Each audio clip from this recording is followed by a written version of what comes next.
Hello, everybody, and welcome back to Author Eke. I'm trying out a new backdrop here, so we'll see how it goes.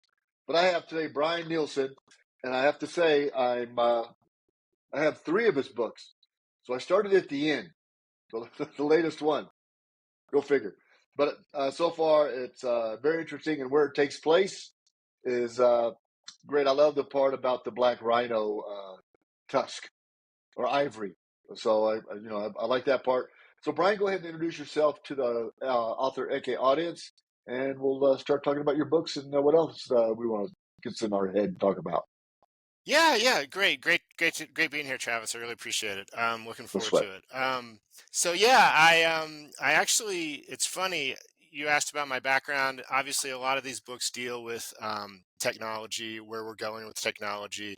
So, and this is where I think we have a tie-in here. So, Mhm. shortly out of college, I got hired by a company called Electronic Data Systems.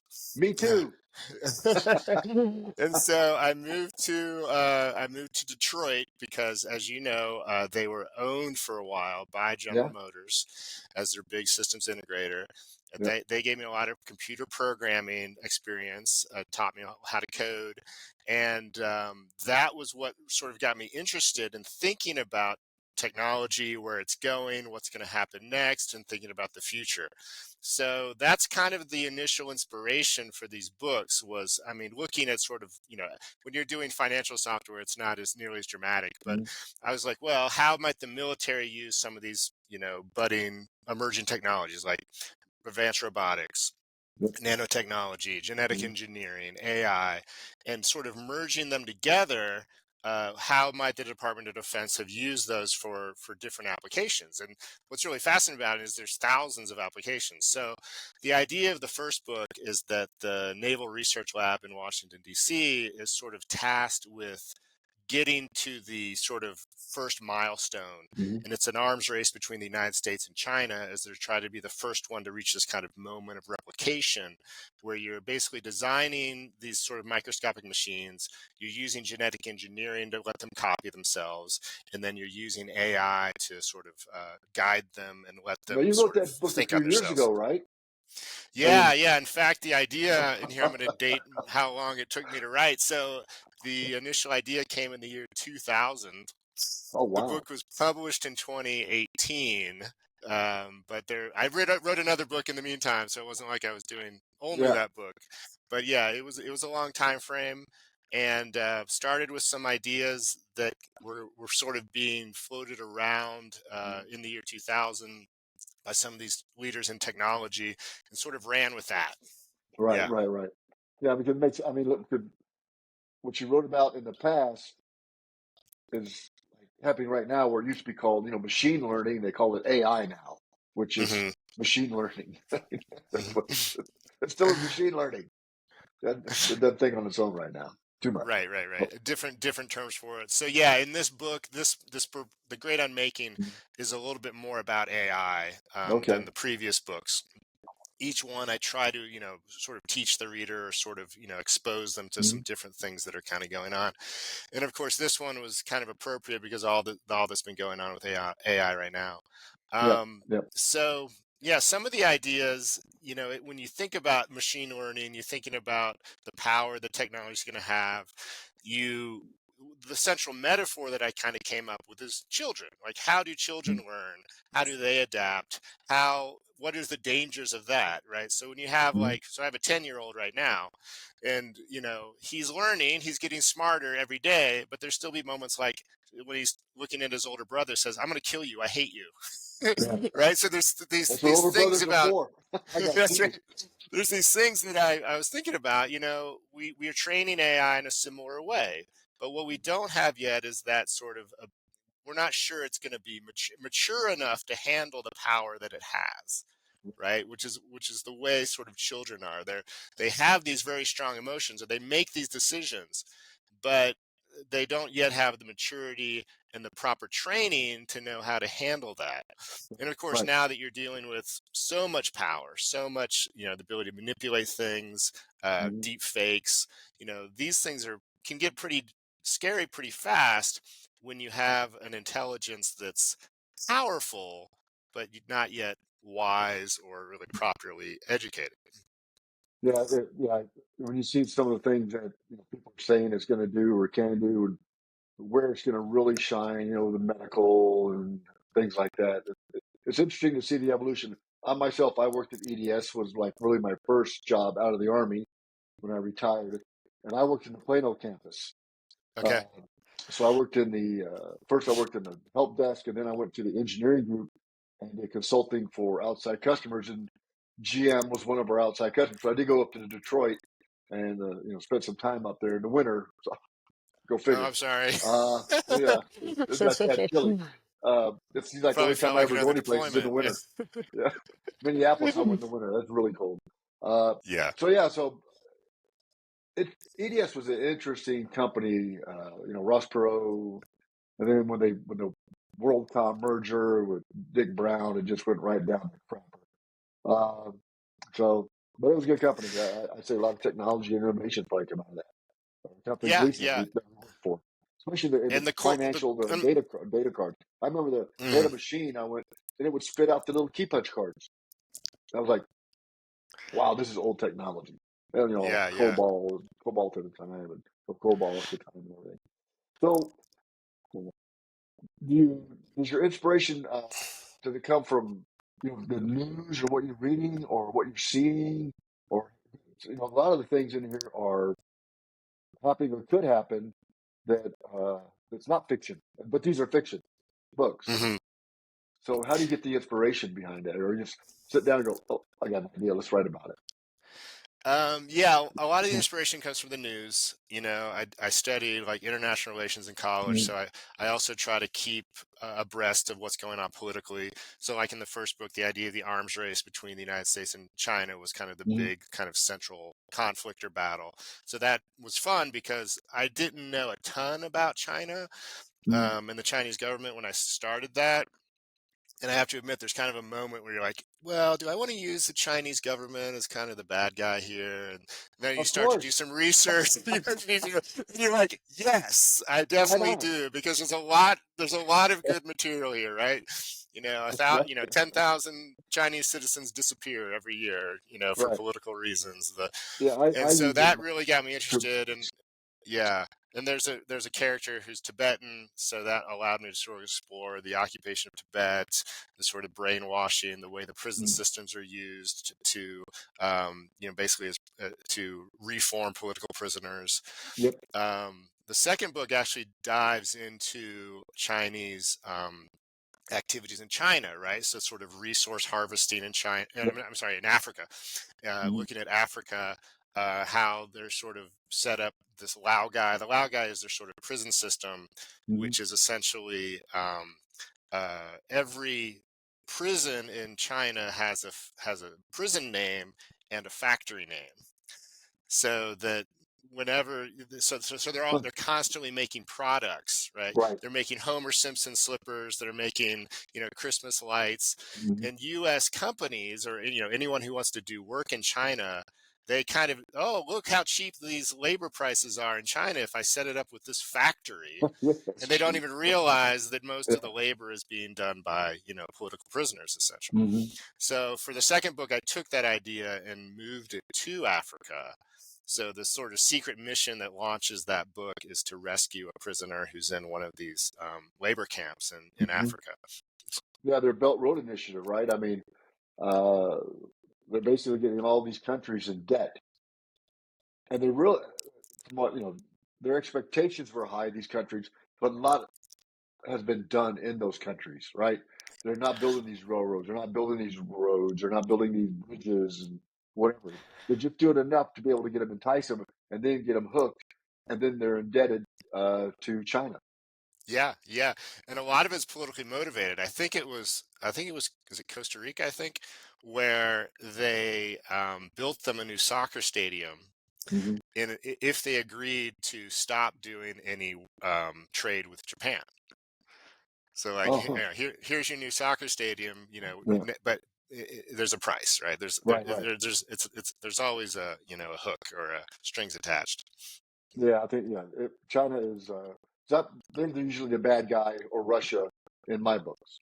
right? Uh-huh. Because they're, the things they're doing with the green energy and the software that they're building and the way I think they'll be able to manipulate, uh, cars, for example, that, you got a XYZ electric car, the software and hardware made in China.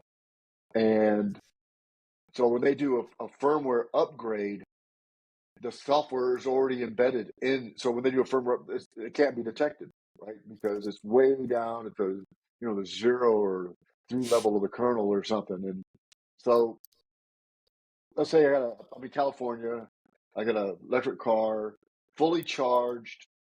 I want to drive it. And he goes, well, it's Tuesday between at 4 o'clock. You can't drive it. Oh, It right, won't right, right. go. Uh-huh. Uh-huh. Or I want to go 100 miles. Well, you can't go 100 miles. Today, you only go 75. And it could be all based on the credit system, score, social system, or whatever. But Right, I think right. that's something Yeah. that freaks me out. Are these electric refrigerators that are hooked up to the internet when it looks like, oh, the temperature inside my refrigerator is 39 degrees, but it's not. Food spoils. And they're buying Right, up right, all this right. agricultural land. They're buying up all the meat processors and all this thing. It's all so intertwined, and we're so blinded by greed that we don't even see what's going on. The Mm-hmm, mm-hmm. potential. Yeah. Yeah. Yeah, Yeah. it's crazy. So yeah, they're And bad. that's We're good bad guy. We pick a good one. yeah, yeah. And that's, with the military stuff, it's interesting too, because the way that they sort of reverse engineer, Mm-hmm. stuff that the military makes, everything from advanced, guns and weaponry, Yeah. helicopters, right? The reverse engineering combined with their sort of, what they can sort of pull from contractors, right? Mm-hmm. Often U.S. contractors, or they can, the other facet is how they do espionage. Like Mm-hmm. for China, every Chinese citizen who's in the US or has ties to the US is a potential agent, right? Yeah. So that you can always be, helping out, helping the That's the cause cause. Yeah. in whatever field you're in, right? Mm-hmm. What do you know or what have you learned about being in the United States that can help us? And that data is taken back and used as intelligence, right? Yep. Oh Yeah. yeah. It's well. I mean, you can just see it now. The people are getting arrested or for espionage. Feinstein's driver was a Chinese spy for 25 years. Who knows Hmm. what he gave up? It's amazing, amazing, amazing. So, do you write any other type of genre, or are you into the thriller, suspense, espionage type books? Yeah, I do like to go across genre. I'm really interested in writing different genres. So, Mm-hmm. these books kind of, kind of loosely fit in the thriller genre, but they're also a little bit of sci-fi even because they're Yeah, set a few years in the future, right? So that you have that feel that this is certainly possible, but is just not quite here yet. My and first that's what you book, got to watch what? out for. You don't want to put something in technology and they go, "That is no way." As when we were watching Star Trek, we go, "They're not Right, going to right. be able to have any phones in your hand." Right, right, That's right. crazy. Exactly, exactly. You got to be No, careful. it's funny. The first book, published in 2018, one of the cool things I put in that was that on video conferences you could change your background. Oh, nice. Now you can. Yeah, I was like, oh yeah, in the future you'll be able to change the background to anything you want. And then, when COVID Yep. hit, that got very popular. You should hit Zoom up with that and told them to pay the royalties on that. Yeah, yeah. No, it's fun, and it's fun to kind of play around with what's here now, and Mhm. what can it develop into later. Exactly. Um, yeah, yeah, So, what other genres have you written? I've written you know, two suspense, thriller, espionage type books, and I just uh-huh. got finished with World War One historical fiction. That'll Mm. be out in June or May, Oh, May, that's fantastic. May Yeah, 16th. Yeah. I bet that was fascinating. Yeah, yeah. Well, because I just recently, last few years, I've been interested in World War One because I think we're feeling the ramifications of that every day. Um, And the more I dug into it, well, that's interesting. And I didn't know that in 1918 that we had soldiers in Russia fighting the Russian army 500 miles outside Moscow, and they were from Michigan. They're polar bears. Right. Yeah. Yeah, and that they almost froze to sort of death. after the war ended, there was the Yeah, additional war to kind of get rid of. Yeah. I remember they that. almost froze to death. Their bullet or weapons froze and everything. I mean, it was. Yeah. I think that's the next one I'm writing about. Right. That's great. No, that's great. And I imagine that's very interesting to the Middle East too, because that's how the Middle East got kind of carved up the way it is, right? Yes. That's Hmm. because that's why they can't get along because Yeah. they never were Yeah. supposed to be able to be in one country, right? They're Right. Exactly. multicultural, Yeah. tribal. Yes. And I recently read a biography of Lawrence of Arabia, My and dad was that in the was. movie. Oh, really? Yeah, Wow. he was one of the foot. When they marched, he was Uh, one of the little feet.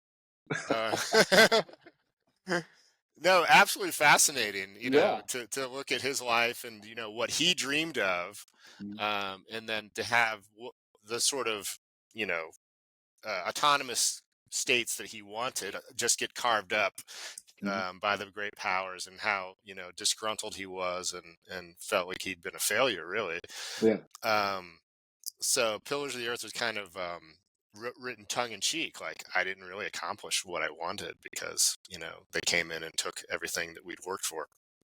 So Yeah. It's interesting. well, back that's 1800s, right? When that happened, mid Yeah, 1800s, something like that. Yeah. yeah. Yeah. So it's just fascinating. So what other genre do you like to write, or are you So I'm actually working anticipating? on a high fantasy book now. Oh wow. Yeah, so kind of Tolkien, like different Mhm. races, different timelines. Very much, actually, very much a midlife crisis kind of book, in the sense that Oh, you didn't buy a Corvette, so that's right. I wrote a Corvette. So so the idea is that there's a character. There's been a very bad war. The war is Mhm. essentially the empire that we're rooting for, the republic that we're rooting for, is lost. Mhm. Although there is still like guerrilla warfare going on against the empire, but it's just the bad guys are just too powerful and too mighty to be defeated. So there's a character who's basically lost everything, and a group of him and his friends tried to sort of come together to find a new way to fight the enemy. So it's very much like the second chapter, right? You've gotten some place in your life, you feel like you failed or you haven't gotten to where you wanted to be, and now you've got a few years left, right? You've got like Yeah. one more chance to try to make something of the life you have. Mhm. And that's sort of the central character's problem. What's interesting though about when you're doing fantasy of those, you have different lifespans. So some Ah, characters, well, I've got another chance, and I've got another chance because I'm going to live for 300 years. So right. it's no Yeah. big deal to me. I'll be around. But if you're in this universe, if you're human, then you're really kind of, this is the one last chance I have. So I have to make the best of it, Huh. which is, I think, is Do, kind of an do you interesting outline? thing to Do play you outline with. your books, or do you pantser? How do you write? I generally can do most of the outlining in my head. I don't actually Mhm. write out outlines, but I kind of know where I want to get to. Yeah. Yeah, Yep. yeah. Huh. And so the first book I wrote was nonfiction, Mhm. and that was about Venezuela and about Hugo Chavez. And Oh I don't know if wow, you interesting. remember, yeah, back in 2002, Chavez was kicked out of power Mhm. for like 3 days. And it was kind of a Tahrir Square kind of moment. These people Mhm. sort of, there's a mass protest against him. They marched on his palace. A bunch of people ended up getting shot in the streets. Mhm. He was kicked out of power. He's arrested. They were about to ship him to Cuba, and then he sort of miraculously came back Mhm. into power. And that's when he consolidated his rule. From then on out, it was pretty much impossible to get him and his party out. But basically, the book is just those 3 days of the crisis written from the points of view of the people that were there. So my voice Interesting. actually isn't in the book. It's just the people who were there, the politicians, the people who were injured in the gun battle, the people who lost their children. So it just sort of maps that out in sort of a Mhm. clocked How'd you narrative. research that? I would think that they're Yeah. kind of a closed country. So how'd you research all that information? Yeah, Just so I had a grant to write the book, and then I was lucky because I'd been there in high school for a year. Mhm. So I knew people that had actually become pro Chavez and anti Chavez. And much Okay. of the book is sort of alternating between those different perspectives. And so I was lucky that I had quite a few contacts both in the government and in the opposition that I could sort of lean on to get those sources. Interesting. What's the name of the Yeah, book? it's called The Silence and the Scorpion. So the silence is actually the area around the palace. It's called El Silencio, the silence. It's the area around the palace where all the violence took place. And then the scorpion is from that a famous fable about the scorpion, the frog. Have you ever heard that? Where the scorpion, the frog went across the river, and the scorpion says, "Hey, let me ride on your back, and then when we get across, I'll protect you because I'm a scorpion." And they get halfway across, and the scorpion stings the frog, and the frog's like, "What? What did you do that? Why'd you do that? Now we're both going to drown." And he's like, "Well, it's just my nature." I So one of Chavez's friends bet they were described waiting on him. the chicken. Yeah, across the road. Yeah, that's the river. Yeah, but anyway, so the idea is that this was told to me by one of Chavez's friends from the military academy. He's like, it is Oh, his wow. nature to be militant and violent, and so that's what you saw come out on that day. He ordered his National Guard Mhm. to suppress the march. They shot at them. They killed a bunch of civilians. And that's kind of what the book showed, which the government had been trying to cover up. The government tried to say, oh, no, no, people shot on both sides. It was, we don't know who started it. Right. But I was able to prove that the government was the ones who started shooting. Hmm. Yeah. Interesting. Huh. Yeah. Mm. And now look at them. Look at the Yeah. country. So, right. Exactly. No, it's a collapsed state. It's a tragedy. Yeah. Yeah, It's really a tragedy. it's a collapsed state. It's Yeah. crazy, crazy. So Yeah. you got these. This is the same character in all of the books, or same character set in the three books that Yeah. I have. Right. Exactly. Yeah. Same character sets. Hmm. Are you gonna uh, continue them, or is that three series set, or you're gonna do something Yeah, else? yeah, it's we'll have to Don't tell me see. the end. Don't tell There's me the end. enough loose ends that it can go Okay. on. So Okay. yeah, the way it ends, it definitely opens up the possibility to keep going. So definitely on purpose. We'll see if Blackstone's going to want to go for another one. Excellent. And then you're doing Yeah. a fantasy book. Yeah, right now high fantasy, right. And Those are big books, I've though. always Those been are long. interested They're in. thick. Those are It's thick gonna be books. big. Yeah, it's gonna Yeah. be big. Then the world building is gonna be the big challenge. It's kind of both ways because on Mhm. one hand you're like, okay, I have to make this own a new universe, but at the same time, it's such a well-known genre that I can write. They were attacked by orcs, and you will immediately have a mental image of from in Mhm. your head of that already, thanks to the canon, Right, just right. thanks to Tolkien and all the other movies and Game of Thrones, right? Mhm. You can already visualize that. So it's a little bit Huh. of trying to leverage Mhm. what I know is already in my readers' heads, but also build a unique kind of ecosystem at the same time. So Yeah. why did you start writing? I mean, what prompted you to start writing, I guess, 20 years ago, roughly? Oh yeah, so it was while I was at EDS. I was in Detroit. I Mhm. was doing pretty well, and I'd always thought about being a writer as a kid. High school. I'd had teachers say, "Hey, you're really good at this, and this is what you should do." And I was like, "That's not practical. Like you can't make a living being a writer." So I studied economics and international relations in college, and I guess it was I was about 29. I'd been at EDS and I'd also worked in finance at another company for a while. And Mhm. I was like, I feel like I can do this. Mhm. So why don't I try to do the thing that I didn't think was plausible with the idea that, okay, I can always go back to programming. And, if Yeah. I take up writing and I fail, then I can just go back to Yeah. some kind of IT job. Yeah. And so it worked out. So I went back to grad school. I went to University of Arizona, Tucson, did a 2-year MFA program. Mhm. Right after that, I got the grant to go to Venezuela to write a book, which was a nice kind of punch in the arm, and they gave Can't me beat the that. funds. Yeah, so I had basically 2 years, almost 2 years to live in Venezuela to write the book, Huh. and that kind of got the ball rolling. So, yeah, How many books have you written altogether?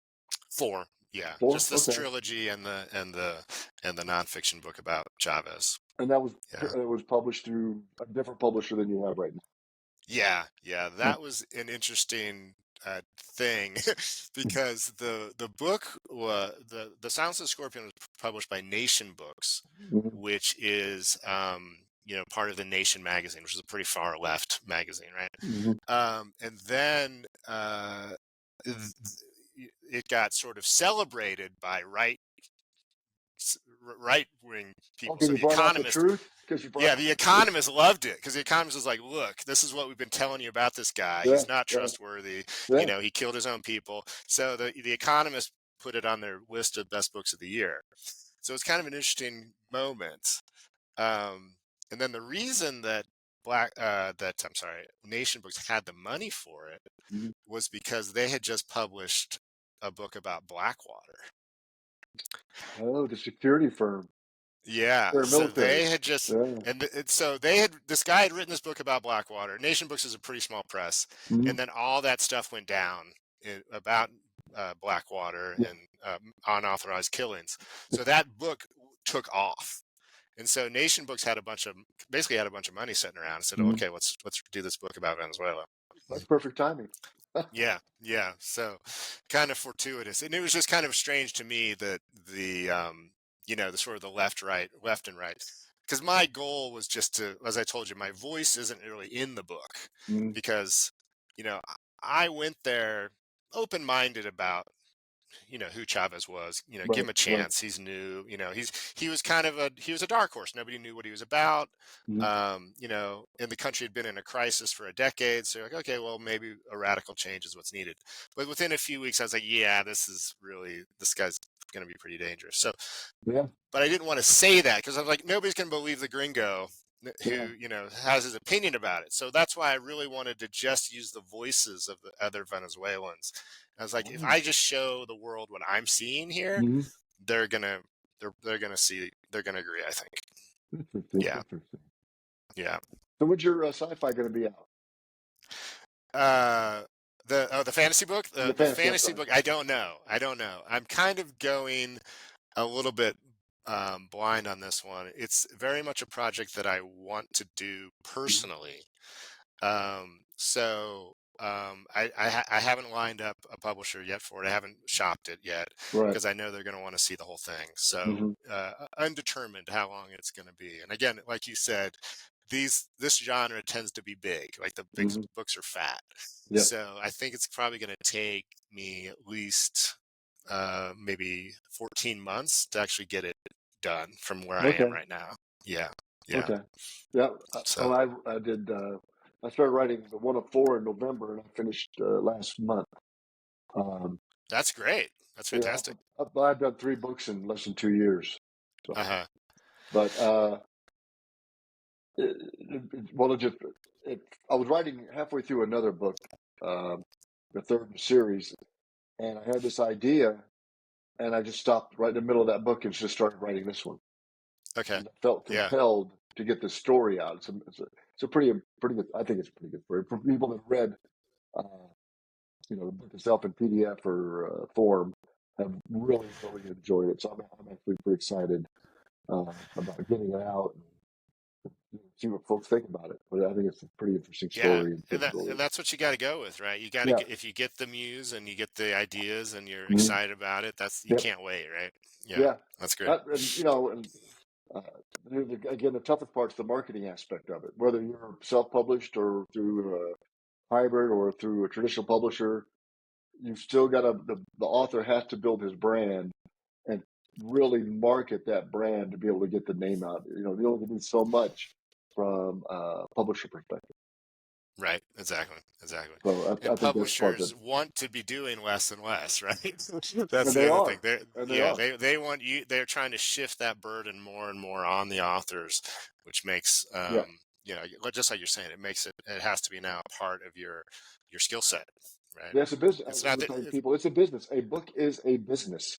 So you've Mhm. got to have a business plan, which encompasses everything. When I've started a couple companies, so you got to have all that in there about for the marketing aspect of it, the financial aspect of it. Everything has to be in there to be successful. Or you could have the best thing since peanut butter, but if nobody knows about it, then what are you going to do? Yeah, yeah, You're going exactly, to be like jelly. exactly. Hmm. So yeah. Yeah. In fact, the last Swordmaker, the first book in the series, the one about the China Hmm. U.S. sort of arms race, Yeah. that one did not do much out of the gate. But it's actually become quite a solid hit. And I think I have quite a bit to owe from COVID for that, because it was, it does start off with this idea of programmable viruses. It does involve China, so it hit. I got lucky in that respect, in that the sales took off in the year 2000, even though it was published in 2018. So it Yeah, kind of I shows think that you kind of never know. a book could come back Yeah, be published years ago could finally hit its mark. Somebody read something else you might have written. right. My first two, Blades of Deception and Cobalt, Rise and Fall of the Great Reset, they're more technology, espionage, and like, man, I think there's going to be a black car outside of my house because I come up, there's a lot of stuff with surveillance and Uh-huh. satellite imagery and all this and facial recognition and things like that. But I find it interesting. But a lot of the stuff I'll read in the paper, I'm going, it's in the book. It's in the books that I've already written. Yeah, yeah. There's one, there's a day about Sweden or Finland or somebody is going to jump into Alaska or something for a training exercise, NATO, right? First time ever across the Uh-huh. North Pole. And I go, well, I wrote about that in Flames and Deception, but it's the Russians jumping Okay, into okay. Alaska. I just take a different, different take on it. But yeah, and I enjoy writing I like to push the technology and to really learn about the technology because I didn't know much about facial recognition. Then I had to do a lot of studying on that to make how we counter it even feasible or possible. Hmm. So Hmm. I do like learning Yeah, a lot. And then again, the historical fiction, that was it. I mean, I've read just a ton of stuff and doing the research is pretty interesting. What you find out when you start reading things, right, right, you learn as you write. That's kind of crazy, right? You've always learned when you read. You're actually learning when you're writing. right, Uh, right. Yeah. Curious, have you read Fall of Giants by Ken Follett, which is his World War I mm-mm, mega book? That no, might be good for I'm you. gonna check that out. Those are excellent audiobooks too. They're huge. Like it's a Yeah. 40 hour 40 hour Oh audio wow. book. But the guy, his last name is, I think it's just John Lee is his name. Mm. Super generic name. John Lee, amazing reader for those books. Huh. He also did all of the um did I say pillar? Yeah, just Pillars of the Earth. It was not what I meant when I said earlier Yeah. for um, um, for Lawrence of Arabia. It was Ken Follett, right? Okay. So those are excellent historic fiction books. Yeah. Some of the best I've read. I just signed the audio deal today for the book. Um, Uh huh. Oh, great, so I'm great. looking forward to that because it's it's basically a soldier's diary found next to him, and it takes a father and son reading it from France to the unknown soldier in Arlington. Okay, It's an interesting book. okay. So does it all take place in that time period, or are you moving around? It first takes place in goes to the preface is 1921 Mm-hmm. selection of the soldier going to the tomb. Then it goes to Okay. 1918. It goes a little bit 1940 because of how the story evolves, and then it Mm. goes to present day. Okay. And they just read the day to day of the soldier and retrace his steps, and it builds the bond that the father and son get by reading it and learning about each other. That things you wouldn't know or wouldn't ask, but comes out by reading the struggles of this unknown soldier. Uh, and it builds them, it gets them very, very close as father and son should be. Oh, great. Cool. Cool. Great. It's about one of four. Oh, you so We'll you're see. committed. Yeah, Yeah, yeah, you're going all in. Okay, great, great. yeah. You got to. All or nothing. So will the other books focus also on World War I, or are you going to be moving around in history? I think I'm gonna do another World War One. Then I'm looking at maybe even a World War Two or something. Do I? maybe finishing up this third book in the Team Hmm. Texarkana series, Okay. which I remember I got 50,000 words into it and stopped. So Yeah, you're yeah, halfway there. Yeah. I know. I was like, hey, I could be done in a month or two, maybe three. But yeah, Hmm. so but I enjoyed kind of switching back and forth and everything. So you got your fantasy book. So what do you do in your spare time? I mean, you got to have some spare time. And Yeah, doing, so that's mostly taken up by the 13-year-old and the 10-year-old. oh man, oh, So, remember those but yeah, days? no. So yeah, I write. I do a little tutoring. I do some teaching, kind of balance things out. So I Okay. have several what I consider sort of four sort of part-time jobs. Um, but yeah, it's good. It's good. It's a good balance. I'm feel fortunate that we have this kind of gig economy that allows me to kind Mm, of make money at yep. home and be there at 2:30 when school gets out for the boys. And yeah, it's working well. Um, so yeah, that's often a big question, right? How do you Mm-hmm. support yourself as a writer? Right. How do you sort of make it work? You have another I do have job. that's right, right. Like marrying someone who works full time is obviously the smartest choice to make. Right. That has paid off for me. So my wife is a professor at the School of Medicine and here in Colorado, so at Oh, the awesome. University of Colorado. So that's a big help. Yep. But I do have to pull my weight financially too. So, They got to take care of the but kids.